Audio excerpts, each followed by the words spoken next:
I had 30 seconds before the main course arrived, and 3 bullets found their way into his spine. My fingers trembled as I twisted the cork from the Pinot Noir, the bottle slick with condensation and my own sweat. The paper receipt in my apron pocket felt like it weighed 10 pounds. Each of the 7 words I'd scrawled across it, burning through the fabric into my ribs.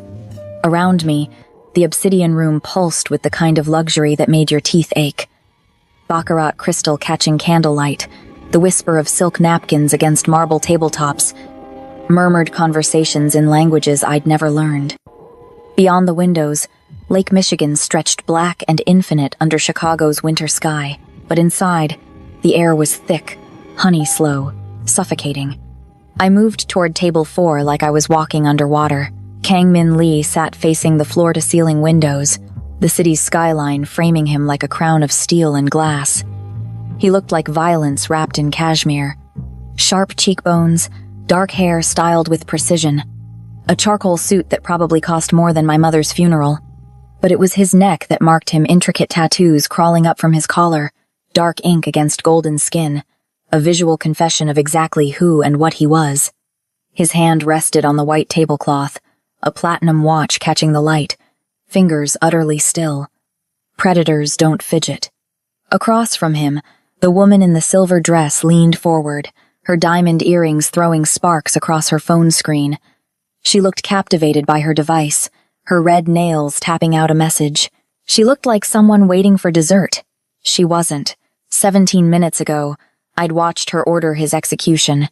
The service hallway behind the obsidian room's kitchen wasn't glamorous. Exposed pipes, concrete floors, the industrial hum of walk-in freezers. I ducked back there to catch my breath, to let the panic attack I'd been holding at bay for 3 hours finally crack through. My brother's voice still echoed in my head from this morning's call. Michele, they're giving me until Friday. If I don't have the money. He hadn't finished the sentence. He hadn't needed to. I'd pressed my forehead against the cold metal of the ice machine, trying to remember how to breathe, when I heard her voice. English, clipped and cold, drifting from the private dining alcove around the corner. Confirmed. Table 4, facing the windows. Clean sightline from the kitchen entrance. I froze, my hand still on the ice machine door. 3 shooters positioned. 1 exits through the back. 2 create the crossfire. Timing on the main course approximately 18 minutes. A pause. Then lower, almost amused. Make it look like a robbery gone wrong. Chicago's full of them. My heart stopped, then slammed back to life, hammering against my ribs so hard I thought she'd hear it. Footsteps. Heels clicking toward my hiding spot. I slipped behind a rack of chef coats, pressing myself into the shadows, praying the dim emergency lighting would swallow me whole. Through the gap in the hanging whites, I saw her tall, elegant, wrapped in that silver dress that shimmered like fish scales, dark hair swept into an effortless updo, diamond earrings that probably cost more than my entire year's salary. She paused, checking her reflection in the polished steel of the kitchen door, adjusting her lipstick. She smiled at herself. Then she walked back into the dining room, back to table 4, back to the man she'd just condemned to death. I stood there for 10 seconds, 20, 30, waiting for my lungs to remember their job. When I finally stepped back onto the dining room floor, my brain was moving at light speed. Table 4, facing the windows. 3 shooters, kitchen entrance, main course in 18 minutes, now 16. I scanned the restaurant with new eyes, my serving tray pressed against my chest like body armor. 2 men near the kitchen doors. Dark suits, backs to the wall, menus unopened for the past 20 minutes. 1 kept adjusting his jacket, his hand disappearing inside every few seconds, checking something. The 3rd man stood at the bar, nursing an old-fashioned he hadn't actually tasted, his eyes tracking table 4 inches the mirrored backsplash. My stomach turned to ice. I looked back at Kang Min Lee, watching him laugh at something the woman said, completely oblivious that the person touching his arm had just greenlit his murder. That in less than 15 minutes, when the Dover sole and truffle risotto hit the table and everyone's attention shifted to the theatrical plating, 3 men were going to pump him full of bullets and walk out like ghosts. I could leave, call in sick, let my shift manager handle the rest of the night. Let whatever was about to happen just happen. Men like Kang Min Lee didn't end up in restaurants like this by being good. He'd built his empire on bodies. Maybe he'd earned this. But then I thought about my father, 5 years in the ground, who'd taught me that mercy wasn't about deserving. I thought about my brother, stupid and desperate and drowning. I thought about every choice that had led me to this moment, serving wine to monsters while my own life crumbled. I thought, I can't just watch someone die. So I grabbed a pen from my apron, pulled out a blank receipt, and wrote 7 words that would either save us both or kill us together. My reflection in the wine glasses looked skeletal as I approached table 4. Each step stretched into eternity. I was hyper-aware of everything, the polyester of my vest scratching against my collarbones, the squeak of my non-slip shoes on marble, the way the woman's perfume smelled like gardenias and gunpowder. "Your Pinot Noir, sir." My voice came out steady, professional, like I hadn't just overheard a murder plot, like my hands weren't shaking hard enough to shatter crystal. I positioned the bottle above his glass, and then I did what every server knows you never, ever do. I let it slip. The wine hit the white tablecloth in a crimson explosion, splashing across plates, glasses, the woman's silver dress. She gasped, jerking back. Kang Min Lee didn't flinch. He just watched me with those dark, calculating eyes that had seen through prettier lies than mine. "I'm so sorry." I grabbed napkins, dabbing frantically at the spreading stain, my movements deliberately clumsy, chaotic. "I'm so sorry. Let me—" And in the controlled chaos, in the split second when the woman was focused on her ruined dress and the busboy was rushing over with towels, I pressed the folded receipt into Kang's palm, our eyes locked, his hand closed around the paper. For half a heartbeat, the world stopped. His gaze pinned me in place, not cold, but absolutely lethal. The kind of look that stripped away skin and bone and saw straight into your survival instincts. "Read it," I mouthed. "Please." The woman was standing now, wine dripping from her hemline, fury cracking through her polished facade. "This is unacceptable. I want—" "It's fine." Kang's voice cut through her complaint like a blade through silk. He unfolded the receipt beneath the table, his expression never changing. Those dark eyes scanned my handwriting. "You've been sold out. Kitchen staff armed." His jaw tightened, barely perceptible. A tell so subtle you'd miss it if you weren't looking for it. He knew. Kang set the receipt down carefully, then looked at the woman. Really looked at her. "Actually, darling, I'm not very hungry anymore." She blinked, her anger shifting to confusion. "What?" "Min, we just ordered—" I said I'm not hungry. He stood, buttoning his jacket with practiced precision. When he spoke again, his voice was silk over steel. "In fact, I think we should leave. Now." "That's ridiculous. We haven't even—" His hand shot out, gripping her wrist. Not hard enough to bruise, but hard enough to communicate. I wasn't asking. The temperature dropped 10 degrees. The woman's face cycled through emotions, confusion, fear, calculation before settling on forced compliance. "Of course. Whatever you want." But as Kang moved to guide her toward the exit, the kitchen doors swung open. The sous chef stepped out, white coat pristine, hand inside his jacket. Our eyes met across the dining room. His hand started to move, and Kang Min Lee, who'd survived a decade in Chicago's underworld by trusting his instincts, grabbed my wrist and pulled me behind him just as the first gunshot shattered the crystal chandelier above table 4. The obsidian room erupted into screaming chaos, and I realized, with perfect clarity, that I'd just started a war. Subscribe to see how this unfolds and comment where you're watching from. I will love to say hello to you just to know how far our story is going. The world exploded into glass and screaming. The chandelier above table 4 detonated in a shower of crystal, shards raining down like diamond snow. Diners hit the floor, tables overturned. Someone's date night transformed into a nightmare in the space between heartbeats. The sous chef, who I'd seen prepping duck confit an hour ago, stood in the kitchen doorway with a submachine gun that looked like it had been pulled straight from a war zone. Kang moved like liquid violence. He didn't hesitate, didn't freeze, didn't waste a single second on shock. His hand was already on the edge of table 4, flipping it with a strength that seemed impossible for one man. The marble top crashed onto its side, creating a barrier between us and the kitchen doors. Wine glasses shattered. Plates exploded. The woman in the silver dress screamed, stumbling backward in her Louboutins. "Get down!" Kang's voice was a whip crack of authority. The first burst of gunfire chewed through the air, where we'd been standing half a second ago. The white leather booth exploded in tufts of stuffing. Bullets punched through the overturned table, through the wall behind us, through the fantasy that we were safe. I dropped to the floor, my hands over my head, every instinct screaming at me to become as small as possible. The marble floor was cold against my cheek. I could smell gun smoke mixing with expensive perfume and terror. Kang was beside me, his hand gripping my wrist like a vice. The back exits. Where are they? What? You work here. Back exits. Now. My brain stuttered, trying to process through the adrenaline flooding my system. Through the kitchen, left past the walk-in freezers. Service corridor leads to the loading dock. Another burst of gunfire. The mirror behind the bar exploded, 1,000 reflected images of chaos shattering into nothing.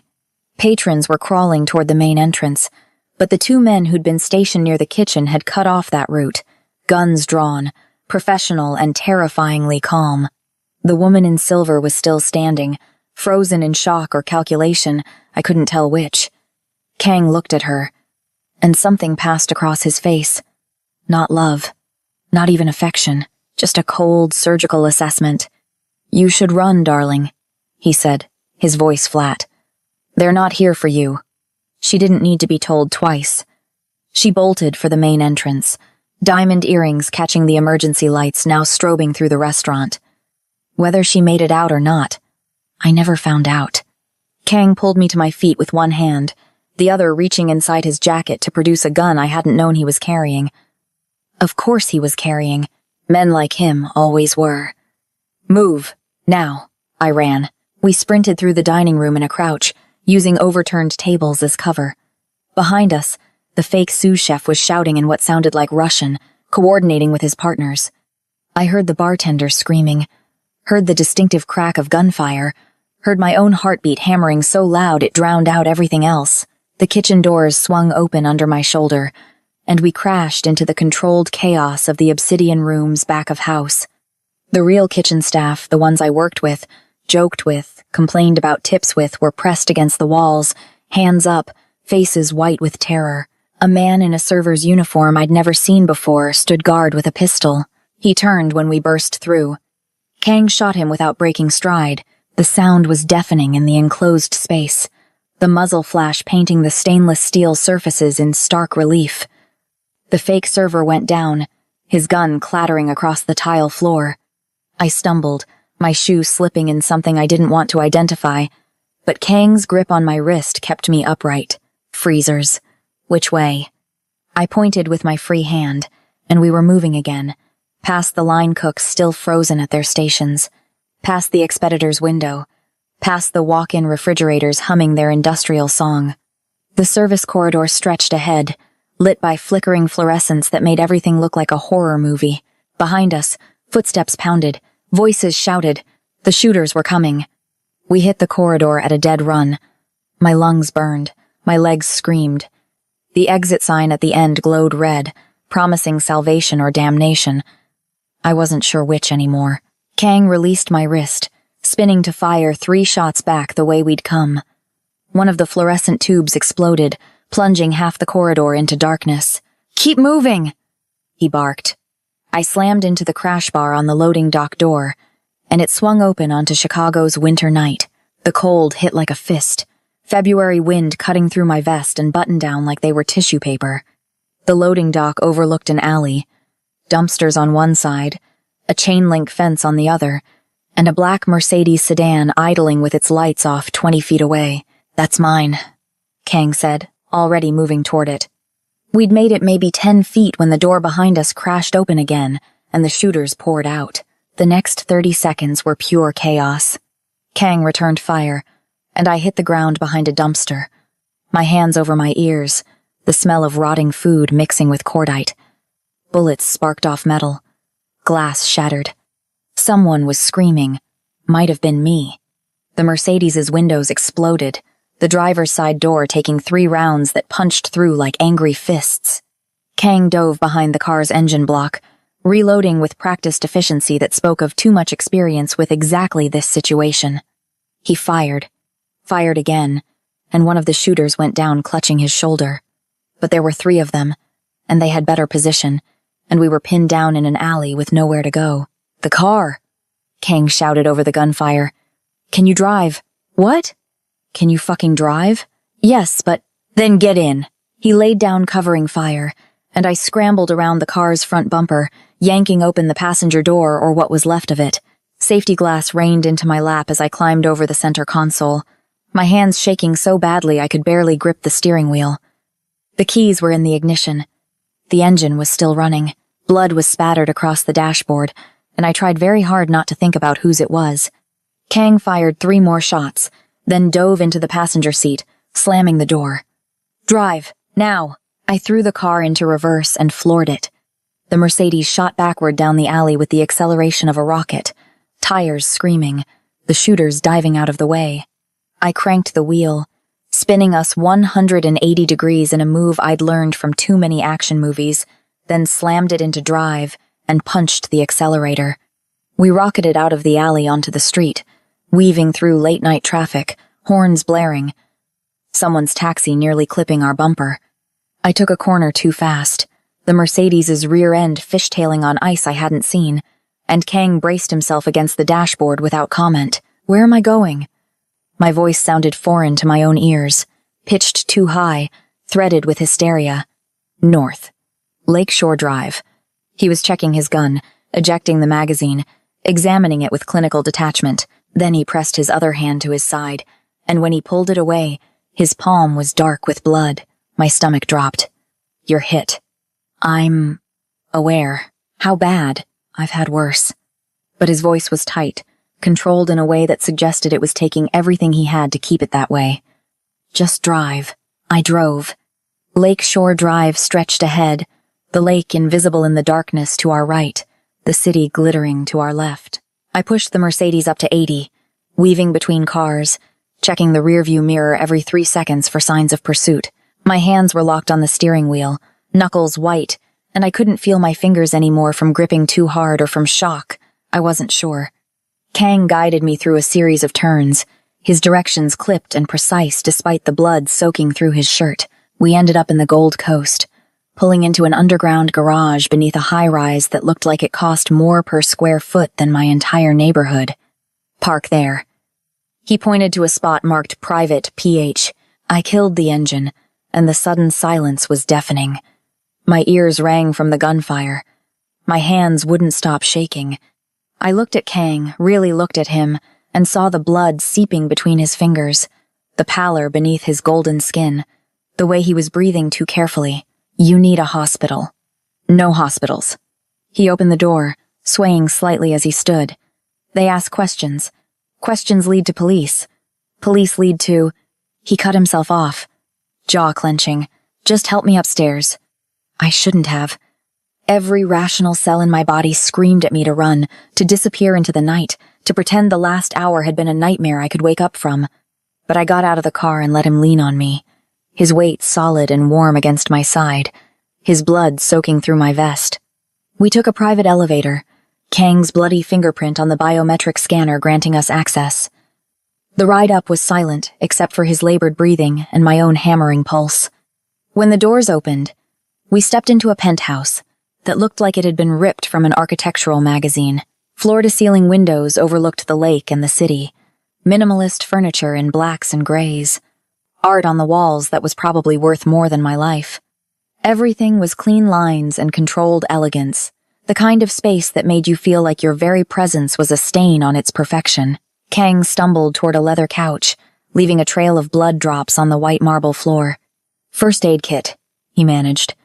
"Bathroom, medicine cabinet." I ran, my shoes slipping on marble, my reflection in the mirrored hallway a ghost of a woman I didn't recognize. The bathroom was all Italian tile and rain showers, And I found the first aid kit more extensive than any civilian had a right to own in a cabinet the size of a small closet. When I returned, Kang had stripped off his jacket and was working on his shirt, his movements slow and pained. The tattoos on his neck continued down. I saw now intricate patterns of ink covering his chest and shoulders, traditional Korean designs mixed with something more modern, more personal. And there, just below his ribs on the left side, a bullet wound leaked blood across his skin. "Sit down before you fall down," I said, dropping to my knees beside the couch. He didn't argue. I'd never treated a gunshot wound before. I'd taken a semester of pre-nursing before my father died and the money ran out, but that had been textbooks and theory, not real blood and real flesh and real bullets.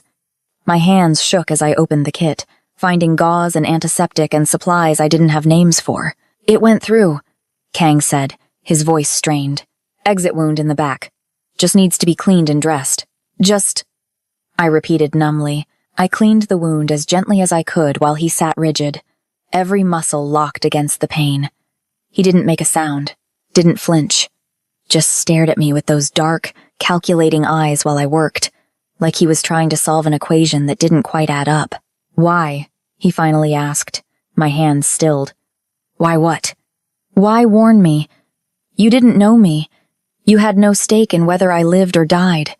His jaw clenched as I pressed gauze to the exit wound. "So why risk your life for mine?" I didn't have a good answer. I couldn't just let you die. People die all the time. Not in front of me. Not when I could stop it. Something flickered across his face, too quick to identify.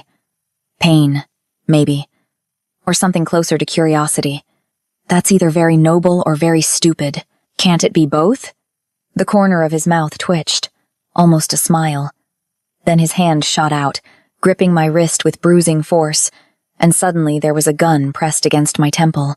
The cold metal kissed my skin, and every drop of blood in my body turned to ice. "Tell me the truth," Kang said, his voice deadly calm. "Who sent you?" "No one sent me. I already told you." "Bullshit." He cocked the hammer, the click impossibly loud in the silent penthouse. "That warning was too convenient. Too perfect. You're either with them or you're the best actress I've ever met." "I'm a waitress." The words came out strangled, pitched too high. I serve wine and clear plates and smile at people who treat me like furniture. That's it. That's all I am. "Then how did you know?" "I told you." I heard her on the phone. "Which you conveniently overheard how?" "I was in the service hallway, and she was making the call near the private dining alcove. I wasn't trying to eavesdrop. I sucked in a breath, trying to steady my voice. Please, I swear to God, no one sent me. I was just in the wrong place at the wrong time." His eyes searched mine, looking for the lie, the crack, the tell. The gun didn't waver. "If you're going to kill me, just do it," I whispered. "But I'm telling you the truth." I heard her coordinating the hit. "I saw the men positioned around the restaurant. I saw you sitting there completely unaware that you were about to die, and my voice broke. I couldn't just walk away." The silence stretched. Outside, Chicago glittered, oblivious to the small drama playing out 40 stories above the street. Kang's finger rested on the trigger, and I wondered if this was how I died. Not in a hail of bullets during the escape, but here, in this pristine penthouse, because a monster didn't believe in mercy. Then he lowered the gun. "The woman," he said. "The one at the table. Describe her." I blinked, my pulse still hammering. Silver dress, dark hair, diamond earrings. I don't know her name. She wasn't a regular. "I know who she was." His voice was flat, empty. "What I want to know is what you heard her say." "Exactly." So I told him. Every word I could remember, every detail from the hallway, the coordination, the timing, the positions of the shooters. He listened without interrupting, his expression unreadable, the gun now resting on his thigh like it belonged there.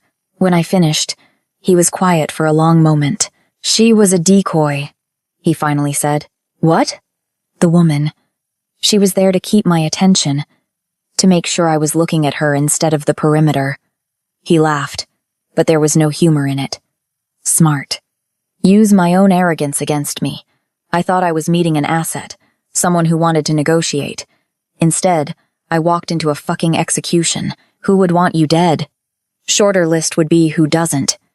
He set the gun on the coffee table, wincing as the movement pulled at his wound. I run the largest Korean organization in the Midwest. I've stepped on a lot of toes getting here. Made a lot of enemies. Could be the Russians, the Italians, the Chinese. Hell, could be one of my own people looking to move up. The casual way he talked about it, about murder and betrayal and criminal empire, made my stomach turn. This was the world I'd stumbled into, the world I'd saved him from, which meant I was now part of it whether I wanted to be or not. I should go, I said, standing up. My legs felt like water. You're patched up. You don't need me anymore. Sit down. It wasn't a request. I sat. Kang leaned back against the couch, his dark eyes never leaving my face. You saved my life tonight. That makes you valuable. It also makes you a liability. I won't tell anyone. I'll forget this ever happened. You can't forget. And they know your face. He gestured vaguely toward the windows, toward the city, toward the men who'd tried to kill him.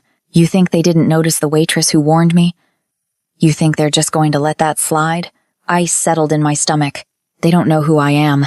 They will. They'll pull the restaurant's employment records. They'll find your address, and then they'll tie up that loose end.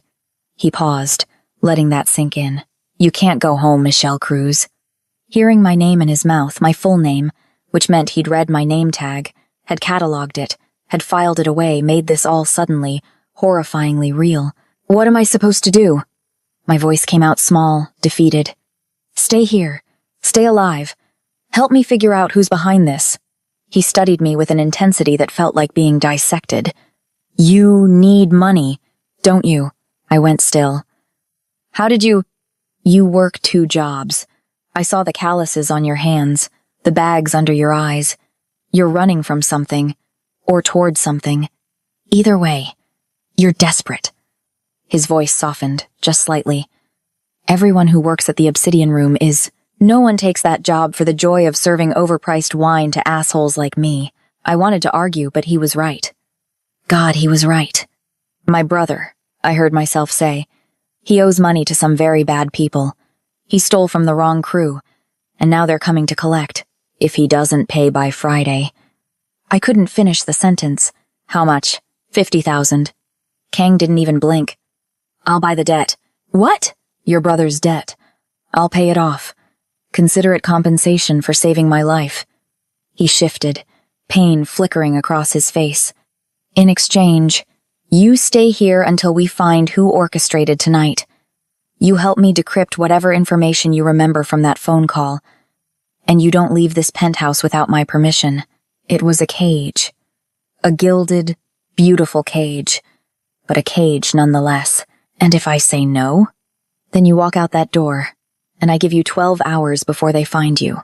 His expression was almost sympathetic. I'm not the villain here, Michele. I'm offering you protection, safety, and enough money to save your brother's life. All you have to do is stay. I looked around the penthouse, at the luxury I'd only ever glimpsed through restaurant windows, at the floor-to-ceiling views of a city that had chewed me up and spit me out more times than I could count, at the man bleeding on the couch, dangerous and damaged and offering me the one thing I'd been killing myself to earn. Okay, I whispered. Okay, I'll stay. Something in his expression shifted. Relief, maybe, or satisfaction. He nodded once, then closed his eyes, exhaustion finally catching up to him. Guest room is down the hall. Second door on the right. Take whatever you need from the closet. His voice was fading, pain and blood loss dragging him under. We'll talk more in the morning. I stood, wrapping my arms around myself, still wearing my wine-stained vest and work shirt. Kang? Thank you. He opened one eye. Don't thank me yet. You don't know what you've agreed to. I spent that first night wide awake, staring at the ceiling of a bedroom that was bigger than my entire apartment. The sheets were Egyptian cotton. The mattress was probably worth more than my car. And I was a prisoner, I realized. A voluntary prisoner. but a prisoner nonetheless. Around 3 in the morning, I got up and explored. The penthouse was a study in controlled elegance, everything in its place. Nothing personal, nothing that revealed who Kang Min Lee actually was beneath the tailored suits and neck tattoos. The kitchen was all marble and stainless steel. The living room held that leather couch and not much else. No photographs. No clutter. No evidence that a human being actually lived here. I found myself at the windows, looking out at Chicago sprawled below like a blanket of lights. Somewhere out there, my brother was sleeping in our mother's old house, unaware that I'd just traded my freedom for his debt. Somewhere out there, people were hunting for me, wanting me dead for the crime of being a witness. And somewhere in this penthouse, a wounded monster slept, trusting me not to slit his throat while he was vulnerable. The thought should have been tempting. It wasn't. The next day, Kang emerged from his room at noon, moving stiffly but upright. He'd changed into black pants and a white shirt, the collar open enough to show the edge of his tattoos. The wound had to be killing him, but his face gave nothing away. "You're still here," he observed. "Where else would I go?" Smart. He moved to the kitchen, started a coffee maker that probably cost more than my monthly rent. "We have work to do." Work, it turned out, meant remembering everything I'd seen on that woman's phone. Kang set me up at the dining room table with paper and a pen, then sat across from me with his own laptop and a phone that looked like it could probably hack the Pentagon. "Close your eyes," he instructed. "Picture the phone screen. What did you see?" I closed my eyes, trying to pull up the memory. It felt like years ago instead of just last night. She was texting. Multiple messages. Some in English. Some in Italian, maybe? I don't speak it well enough to be sure. What did the English one say? Confirmed. Table 4, facing the windows. Then something about clean sightline from the kitchen entrance. 3 shooters positioned. I paused, reaching for details. She said timing on the main course was approximately 18 minutes. What else? Any numbers? Codes? I frowned, digging deeper. There was. Wait. Before she started talking, I saw messages on the screen, like she was scrolling through a conversation. My eyes flew open. There were coordinates. I remember thinking they looked weird, like they were too specific for a regular address. Kang leaned forward, wincing slightly. "Do you remember them?" "Not exactly, but they were. 41 point something north, 87 point something west. Somewhere in Chicago. That's half the city." "I know. I'm sorry, I squeezed my eyes shut again, trying to force the memory into focus. Numbers. There had been numbers. 41.874, maybe, and 87.623. Kang was already typing. His fingers flew across the keyboard, and I watched his screen populate with maps, coordinates, satellite images. He zoomed in on a location near the docks, an industrial area I'd never been to. "This mean anything to you?" he asked, turning the laptop toward me. I studied the image. Warehouses, shipping containers, the kind of place where bad things happened out of sight. "No. Should it? It's one of my distribution points." His jaw tightened. "Or it was. If they knew about it, if they're using it for coordination." He pulled the laptop back, typing something else. "What time did you see those coordinates?" "Maybe 9:30? I went down to the wine cellar around 9:15, heard her on the phone by 9:20. More typing. Then Kang pulled up what looked like security footage, grainy and timestamp marked. He scrolled through until he found 9:30 last night. The warehouse was empty. Or it looked empty, until shapes moved in the shadows. Men, maybe 6 or 7 of them, loading something into trucks, moving with purpose, with coordination. Kang's expression went cold. They were pulling product out, right under my fucking nose. What does that mean? It means someone on my end gave them access, told them the security codes, the patrol schedules. He slammed the laptop shut. It means I have a traitor. The word hung in the air between us. Over the next 3 days, I learned to live in the gilded cage. Learned that Kang took his coffee black and his scotch neat. Learned that he slept poorly. waking at odd hours to work on his laptop or make phone calls in Korean that sounded like threats wrapped in silk. Learned that he healed fast, the wound already scabbing over, though I caught him gripping his side when he thought I wasn't looking, and I learned that he was brilliant, not just street smart or ruthlessly efficient, but genuinely, frighteningly intelligent. He approached the problem of finding his traitor like a chess master, moving pieces I couldn't see, anticipating moves 3 steps ahead. He had his people pull financial records, phone logs, security footage from a dozen locations. He cross-referenced meeting times with the coordinates from the phone. He built a web of connections and betrayals that made my head spin. I helped where I could. Turned out my memory for details honed by years of remembering complicated drink orders and which regular hated olives was useful for more than serving wine. I remembered fragments of the woman's phone screen, bits of conversation, the timing of when the shooters moved. Kang would ask me questions at random hours, testing my recall, pushing me to remember more. "The Shell Company," he said on the 3rd night, spreading documents across the dining table like tarot cards. "You said you saw a name on her phone. Try to remember." I closed my eyes, picturing that glowing screen. It started with an M. Maybe. Meridian? No, that's not right. Medina? Meridian. Wait, I frowned. Meridian Holdings. I remember thinking it sounded fake, like someone trying too hard to sound legitimate. Kang went still. Meridian Holdings. You know it? It's one of mine. His voice was flat. Or it's supposed to be. I have maybe a dozen shell companies for moving money. Meridian was supposed to be dormant. No activity for 6 months. He pulled up a screen, started typing. If someone's using it without my authorization. Numbers populated the screen. Transaction histories, wire transfers, dates and amounts that meant nothing to me but clearly meant everything to him. Son of a bitch.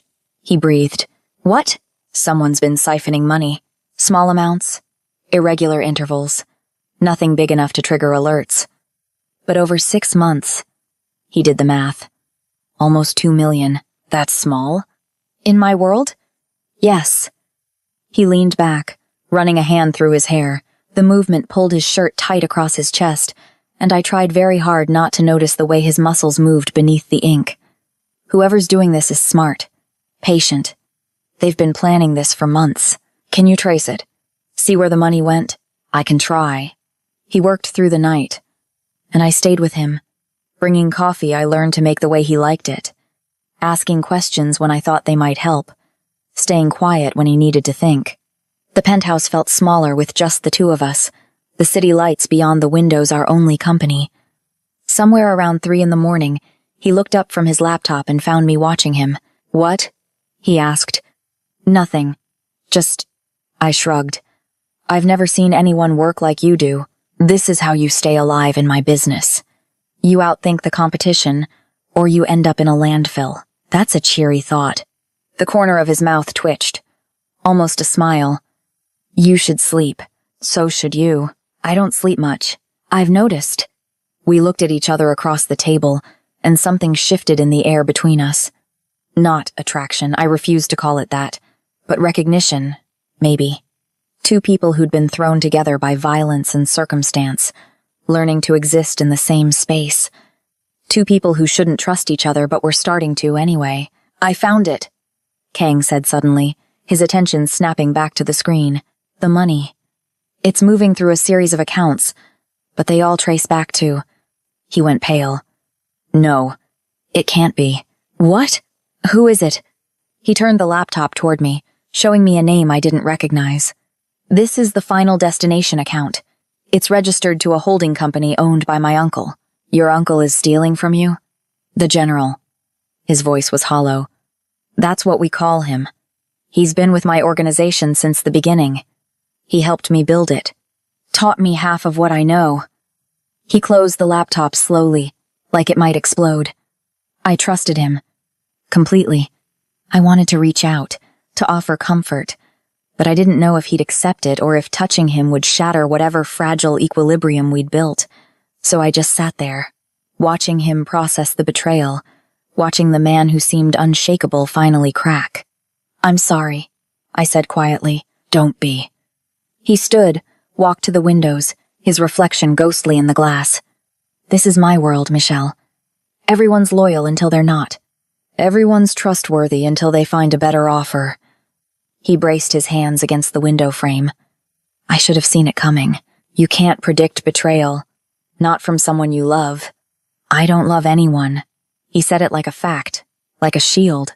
Love is a liability. It makes you weak. It makes you vulnerable to exactly this kind of thing. I stood, moving to stand beside him at the window.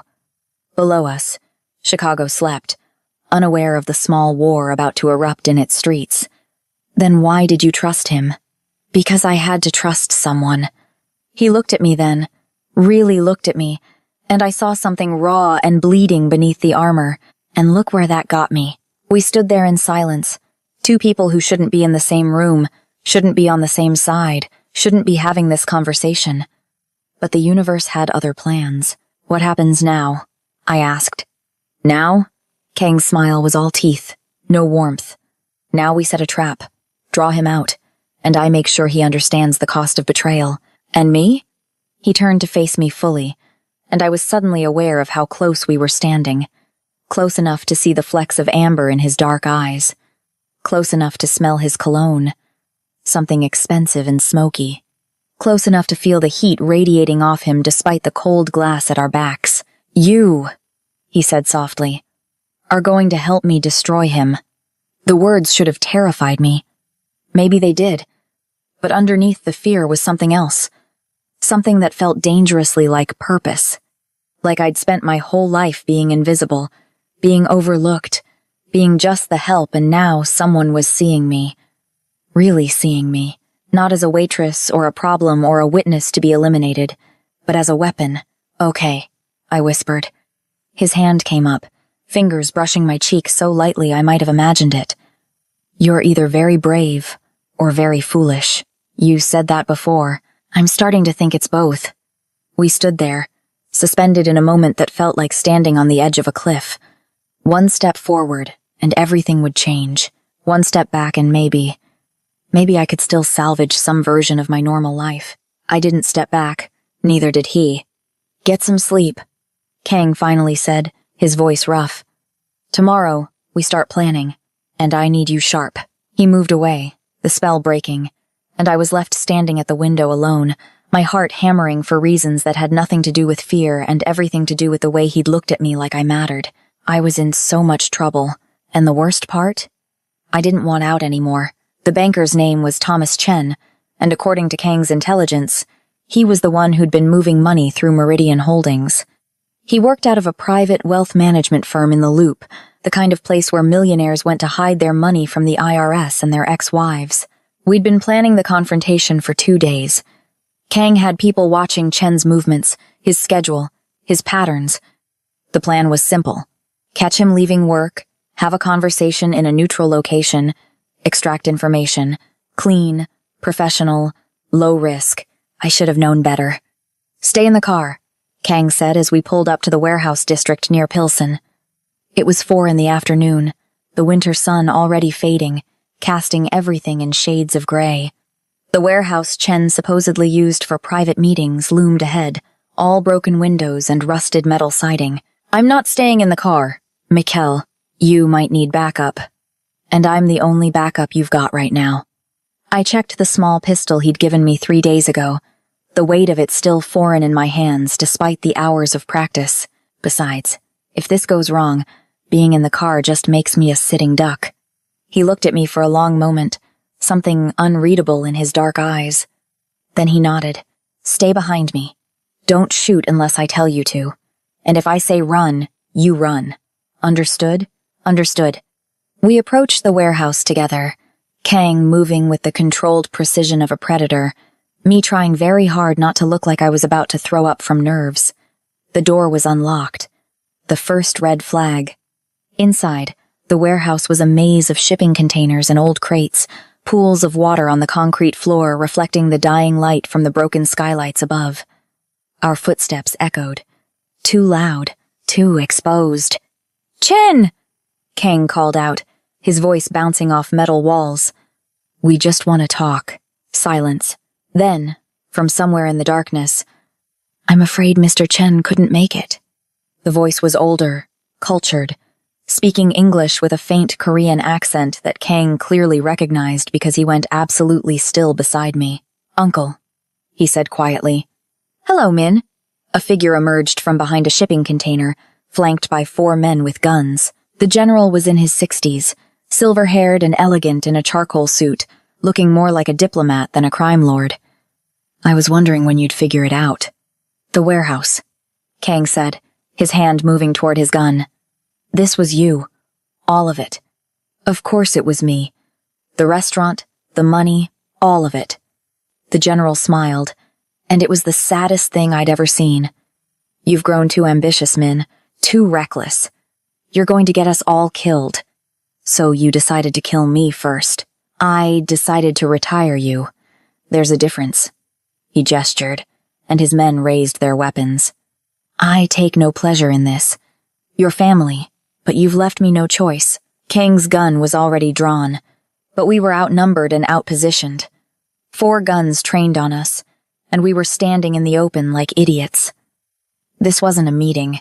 It was an execution. "Run!" Kang shoved me toward a stack of crates as the first shots rang out, but I didn't run. Not away, at least. I dove behind the crates, my heart slamming against my ribs, bullets chewing through wood and metal around me. Kang had taken cover behind a shipping container, returning fire, but we were pinned down, trapped. This was exactly what they wanted. My eyes darted around the warehouse, looking for something, anything that could help. And then I saw it. A fire alarm on the wall, 20 feet away, and next to it, a sprinkler system that looked old enough to be from the last century but might still work. It was stupid. Reckless. Exactly the kind of thing that would get me killed. I went for it anyway. I broke from cover, running low, zigzagging between crates as bullets sparked off concrete behind me. Someone shouted. Kang yelled my name. I didn't stop. My hand slammed into the fire alarm, and for one horrible second, nothing happened. Then the sprinklers erupted. Water cascaded from the ceiling in a deluge, instantly reducing visibility to near zero. The warehouse filled with the sound of rushing water and shouted confusion. I couldn't see Kang. Couldn't see the general or his men. Could barely see my own hands in front of my face, but I could hear them. Footsteps splashing through water. Voices calling out positions in Korean. The general barking orders. I pressed myself against the wall, gun raised, trying to control my breathing, trying not to become a target. Through the artificial rain, I saw shapes moving. Kang, flanking left, using the chaos to reposition. The general's men, disoriented, trying to find us in the downpour. Kang moved like a ghost. 3 shots, fired with surgical precision. 2 of the general's men went down. The third dove for cover, and suddenly the odds were almost even. Enough! The general's voice cut through the chaos. Min, stop this. We can still end this civilly. Civilly? Kang's laugh was hollow. You tried to have me killed. Twice. That ship has sailed, Uncle. Then you'll die here. And the girl with you. I moved before I could think about it, circling through the maze of crates, trying to get an angle. My clothes were soaked, my hair plastered to my face, but the adrenaline kept me warm, kept me sharp. I found the third gunman first. He was facing away, focused on where he thought Kang was. My hand shook as I raised the pistol, remembering everything Kang had taught me. Breathe. Aim. Squeeze. Don't pull. I shot him in the leg. He went down screaming, and I felt simultaneously proud and horrified. But it worked. His scream drew the 4th gunman's attention, and Kang took him out with a headshot that made me flinch. Then it was just the general, standing in the center of the warehouse, water streaming down his face, looking at his nephew with something like regret. I taught you too well, he said. You taught me to survive. Kang stepped into view, gun raised, his white shirt transparent from the water, tattoos visible beneath. You just didn't expect me to survive you. What now, Min? You kill me? Your own blood? You made that choice when you hired those men at the restaurant. Kang's voice was ice. You made that choice when you stole from me. When you decided I was expendable. The general sighed.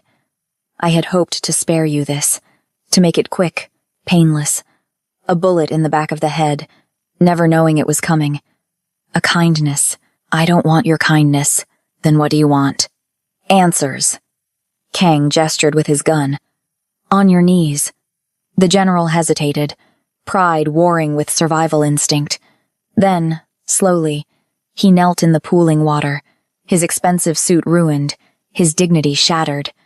I emerged from my hiding spot, gun still raised, water dripping from every surface.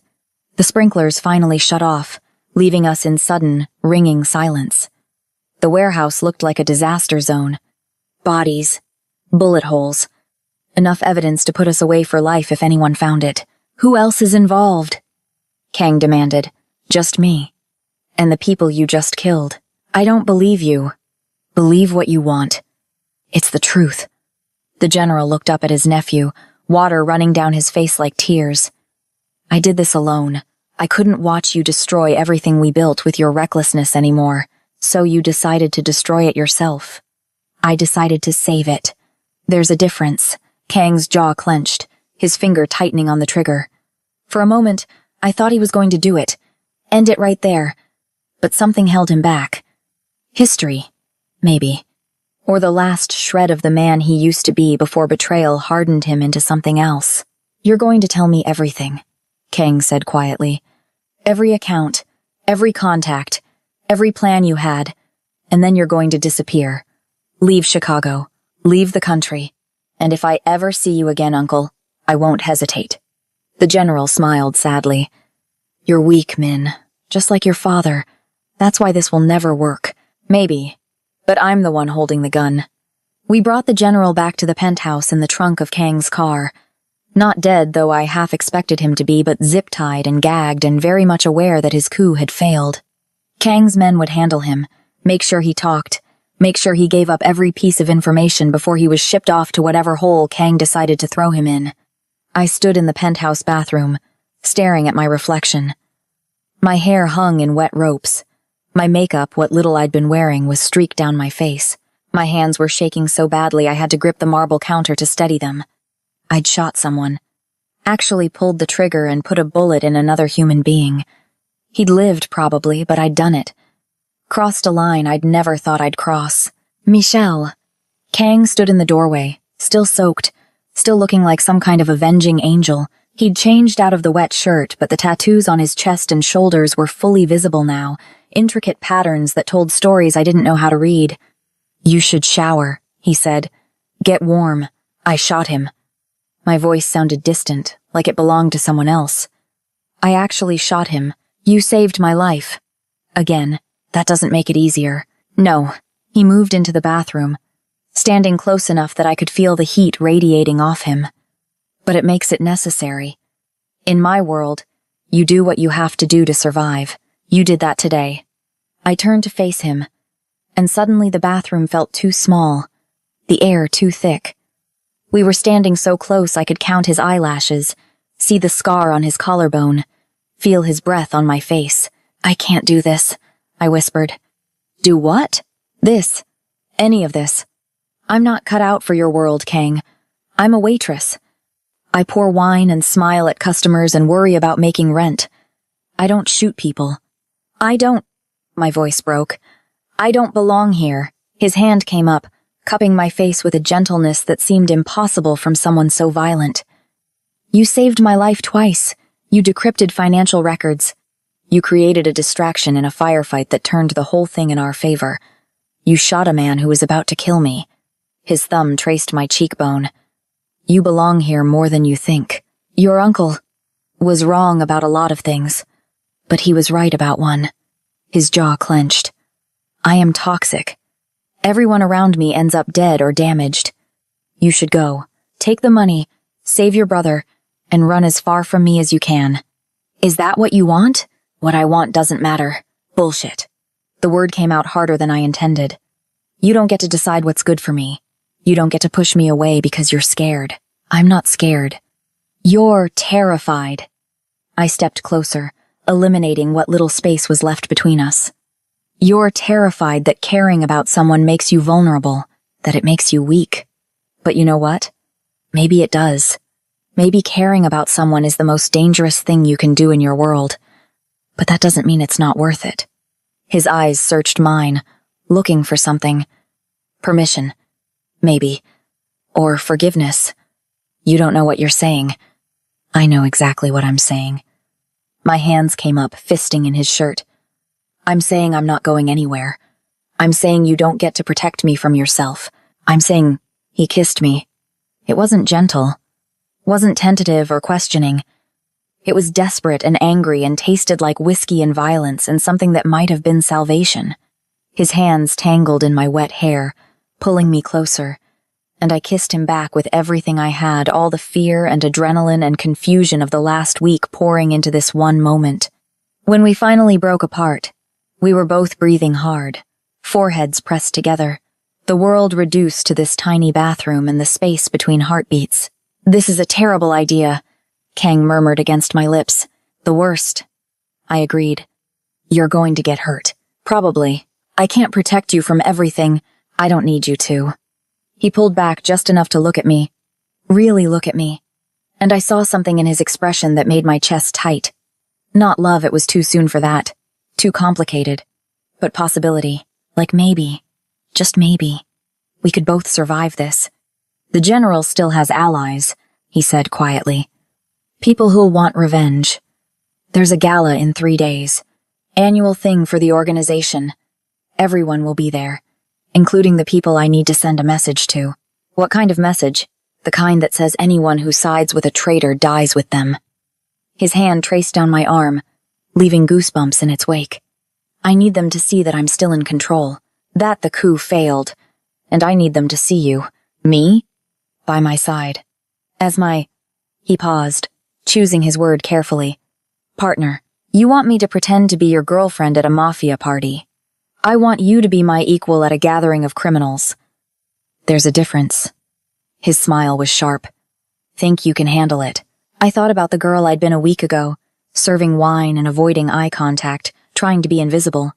I thought about the woman I'd become in the last 7 days, shooting people and decrypting financial crimes and kissing men who could end lives with a phone call. Teach me, I said. The next 3 days were a crash course in being someone I'd never imagined. Kang was a demanding teacher. He taught me how to stand, how to walk in heels that could double as weapons, how to hold a wine glass so it could be shattered into a makeshift blade if necessary. He taught me how to read a room, how to identify threats, how to smile at someone while mentally mapping their vulnerabilities. Keep your shoulders back, he instructed, watching me walk across the penthouse in stilettos that made my ankles wobble. You're not a waitress anymore. You're a queen. Act like it. Queens don't usually attend Mafia galas. In my world, they do. He brought in a stylist who looked at me like I was a particularly challenging project, a woman named Jin who taught me basic self-defense moves, a man called Park who showed me how to conceal a ceramic knife in my dress without it showing. They treated me with a mix of curiosity and respect, like they couldn't quite figure out who I was or why Kang had chosen me but knew better than to ask. The dress arrived the night before the gala. It was delivered in a garment bag that probably cost more than my car, and when I unzipped it, I actually gasped. It was midnight blue, almost black, with a neckline that plunged just low enough to be dangerous and a slit up the thigh that would make running possible if necessary. The fabric was some kind of silk that felt like water against my skin, and it fit perfectly, like it had been made for me. Which, I realized, it had been. The stylist took your measurements while you were sleeping, Kang said from the doorway, watching me stare at my reflection. That's creepy. That's thorough. He moved into the room, and I saw he was already dressed for the gala, a black suit that looked like it cost more than a small country, his hair styled back, his tattoos just visible above his collar. He looked dangerous, powerful, like a king preparing for war. There's a pocket sewn into the inner thigh, he continued. All business. For the knife. The dress is reinforced along the seams in case you need to fight. And these, he held up a pair of earrings that glittered in the light. They have panic buttons. Press the pearl, and my security team will know you're in trouble. I took the earrings with trembling hands. You've thought of everything. I have to. The general's allies will be there tonight. They'll be looking for weakness, looking for an opening. His eyes met mine in the mirror. We can't give them one. What if I mess up? What if I say the wrong thing, or you won't? He stepped closer, his hands settling on my shoulders, warm through the silk. You're smart, Michelle. Smarter than most of the people who'll be in that room. You've survived in a world that tried to grind you down. This is just another performance. Another night of serving people who think they're better than you. Except this time, I might end up dead. This time, you're not alone. I leaned back against him, drawing strength from his solid presence, his absolute certainty. I'm terrified. Good. Fear keeps you sharp. His lips brushed my temple. But don't let them see it. Tonight, you're not Michelle Cruz from the South Side. You're the woman who saved Kang Min Lee's life. You're the woman who brought down a traitor. You're untouchable. And what are you? The man who's going to burn down anyone who tries to prove otherwise. The Kang family estate was everything I'd imagined a crime lord's mansion would be, and nothing like it at the same time. It sprawled across acres of Lake Forest property, all modern architecture and floor-to-ceiling windows, looking more like a museum than a home. Inside, it was a study in controlled opulence art that was probably looted from museums, furniture that cost more than houses, and enough security to guard a small nation. The gala was in full swing when we arrived. Men in expensive suits mingled with women dripping in diamonds, everyone drinking champagne that cost more per bottle than my monthly rent used to be. A string quartet played in one corner. Servers and I felt a pang seeing them, remembering who I used to be circulated with trays of hors d'oeuvres. Every eye turned to us when we entered. Kang's hand was firm on the small of my back, guiding me through the crowd. People parted for us like we were royalty. Some nodded respectfully. Others whispered behind their hands. I kept my head high, my expression neutral, remembering everything he'd taught me. That's Park Ji-hoon, Kang murmured, indicating a man in his 50s with sharp eyes. He runs the gambling operations, loyal, but opportunistic. If he thinks I'm weak, he'll make a move. And the woman in red? Yoon Mei. She handles our tech operations, brilliant, ruthless, and has been waiting for an excuse to expand her territory. His hand tightened slightly on my back. Watch her. If anyone here is planning something, it's her.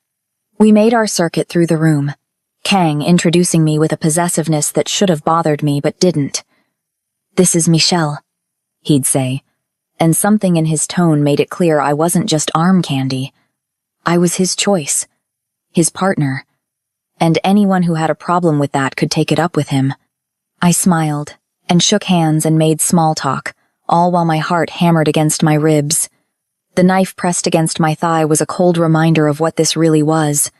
Not a party, a battlefield. And I was standing in the middle of it wearing silk and diamonds and pretending I belonged.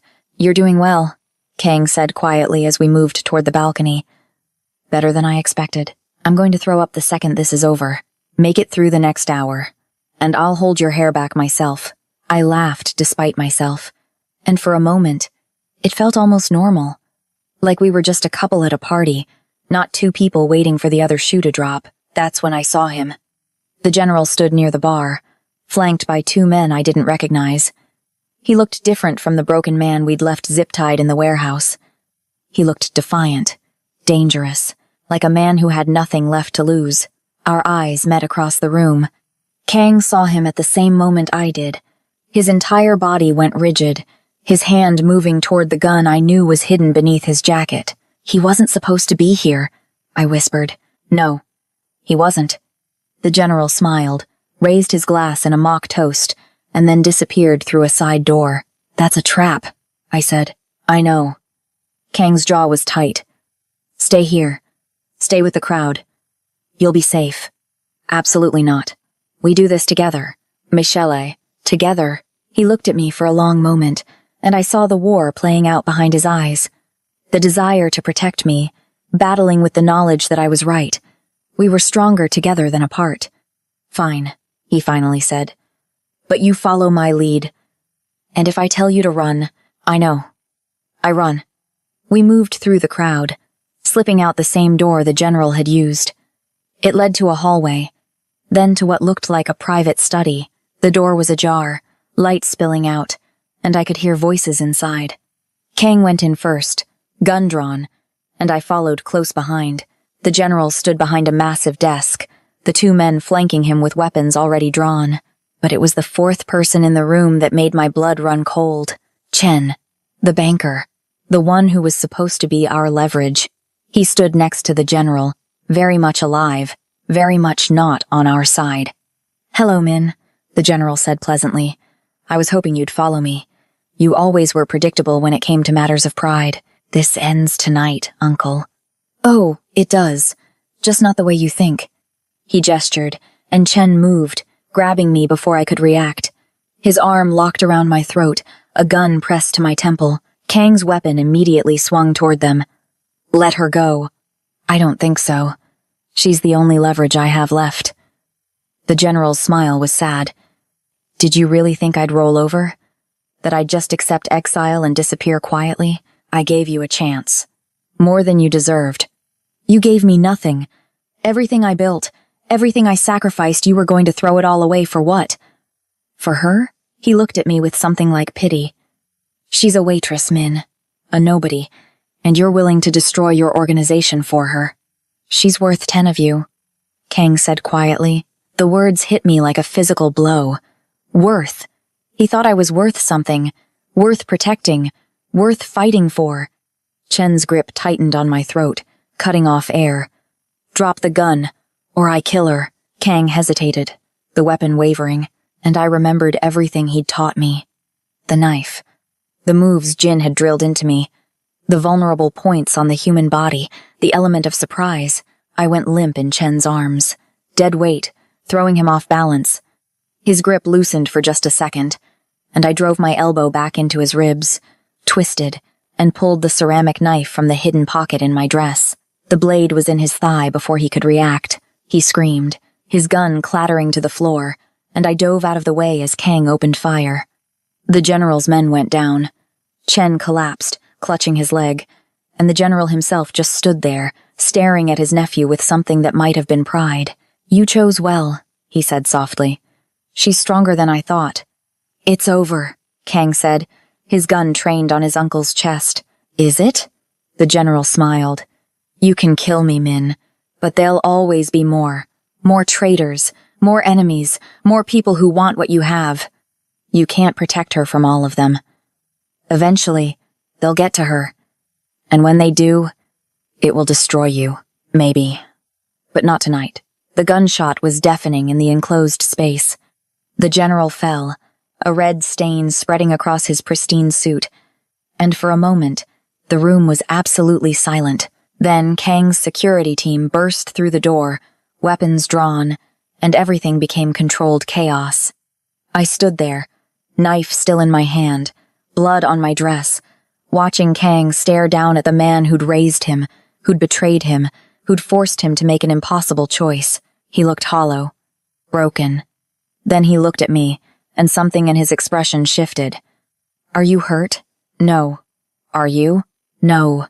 We stared at each other over his uncle's body. Two people who'd survived the unsurvivable, who'd crossed lines neither of us could uncross. "We should go," one of the security team said. "The guests are asking questions." Kang nodded, slipping his gun back into its holster. Then he held out his hand to me. Together, I took it. Together. The penthouse felt different when we returned in the early hours of the morning. The same furniture, the same view, but everything had changed. We'd left as conspirators and returned as something else. Partners, survivors, maybe more. I stood at the windows, still wearing the blood-stained dress, watching the sun start to paint the horizon pink and gold. Behind me, I heard Kang pouring drinks, the clink of crystal on marble. "Your brother's debt is cleared," he said quietly. "I had my people pay it off last night, before the gala. He's safe." I closed my eyes, relief washing over me so strongly it made my knees weak. "Thank you." "And this," he pressed something into my hand, "a plane ticket. First class to anywhere you want to go. New identity. New life. Enough money to start over, to be whoever you want to be. I looked down at the ticket, at the promise of escape, of freedom, of returning to some version of normal. Then I looked at Kang. At the man who'd taught me how to be strong, how to fight, how to survive in a world that had tried to destroy us both. At the man who'd kissed me like I was the only thing keeping him tethered to this earth. At the man who was offering me an out, even though I could see in his eyes that he didn't want me to take it. What do you want? I asked. I want you to be safe, to be happy, to have the life you deserve. That's not what I asked. What do you want, Kang? He was quiet for a long moment. Then, I want you to stay. I want you by my side. I want... His voice cracked, just slightly. I want to be selfish and keep you here even though I know it's dangerous. Even though I know you deserve better. I walked to the fireplace, the ticket held loosely in my fingers. The flames from earlier in the evening had died down to embers, but they were hot enough. I held the ticket over the fire and let it go. It caught immediately, the edges curling, the promise of escape turning to ash. I don't want better, I said, watching it burn. I want this. I want you. I want to be the woman who stands beside you and faces down the monsters. I turned to face him. I want to stop being invisible. And with you, I'm not. Kang crossed the room in 3 strides and kissed me like I was oxygen and he'd been drowning. His hands cupped my face, his thumbs wiping away tears I hadn't realized I was shedding. You're sure? He murmured against my lips. I've never been more sure of anything. It won't be easy. There will be more enemies. More threats. More nights like tonight. I know. You might die. I might have died serving wine. At least this way I die doing something that matters. He laughed, the sound rough and beautiful, and pulled me closer. Then welcome to the family business, Michelle Cruz. The sun rose over Chicago, painting the penthouse in shades of gold, and I realized I was exactly where I was supposed to be.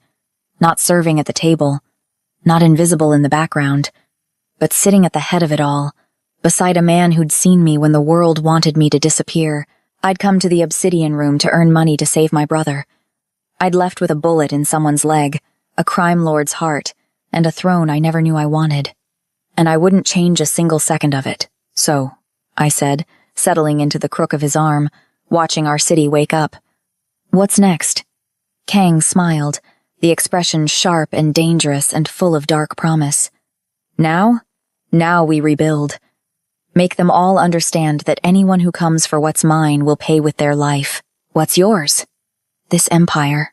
This city. His hand found mine, lacing our fingers together. You.